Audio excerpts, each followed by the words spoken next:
nous avons voté des budgets sans donner le quitus des années précédentes. Donc, en tant que députés, nous n'avons pas pu contrôler les dépenses de l'État. Nous sommes allés au Conseil constitutionnel. Le Conseil constitutionnel, à 3 reprises, et à 3 reprises, le Conseil constitutionnel a décidé de valider un budget sans voter les comptes de l'année précédente. Quand vous êtes face à quelque chose qui ressemble à un... je ne sais pas comment on peut expliquer ça, mais dans tous les cas, arriver à un stade où on empêche qui que ce soit de contrôler les comptes de la Banque centrale, quand on empêche le contrôle des comptes de l'État, je pense que c'est une logique qui se suit depuis des années et des années et des années, avec une mafia qui contrôle le pays et qui empêche tout genre de contrôle de quoi que ce soit. Nous, en tant que députés, nous avons refusé de voter tous les budgets qui ont été mis devant nous au Parlement, mais nous étions les seuls à le faire. Sur 128 députés, il y a 120 députés qui ont accepté de voter des budgets fictifs à 4 reprises, sans pour autant avoir pu contrôler les comptes des années précédentes, tout en sachant que la plupart des chiffres qui étaient mis dans ces budgets étaient des chiffres fictifs. Oui, quand les choses sont traitées de cette façon-là, on ne peut pas éviter d'avoir des catastrophes financières et des catastrophes économiques comme celles que nous sommes en train de vivre aujourd'hui.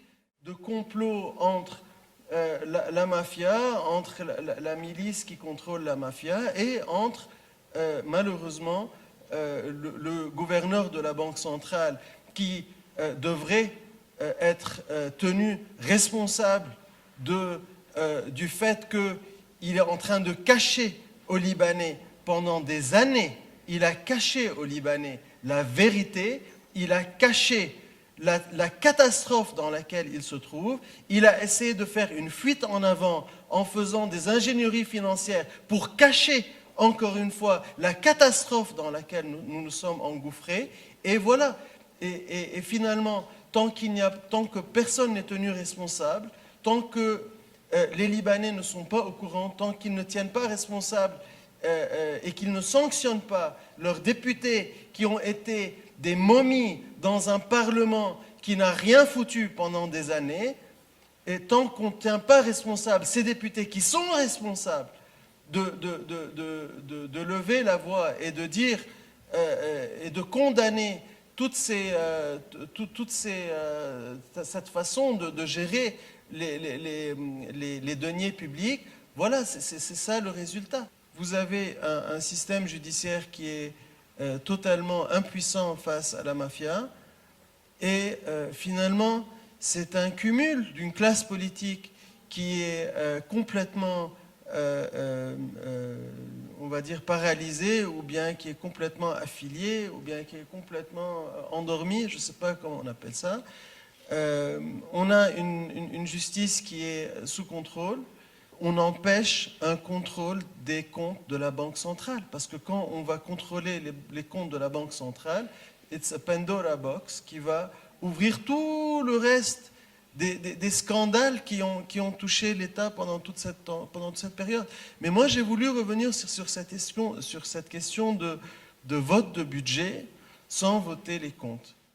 Si on fait un audit du secteur des poubelles et du traitement des déchets, vous allez avoir peut-être un des plus grands scandales de l'histoire du pays.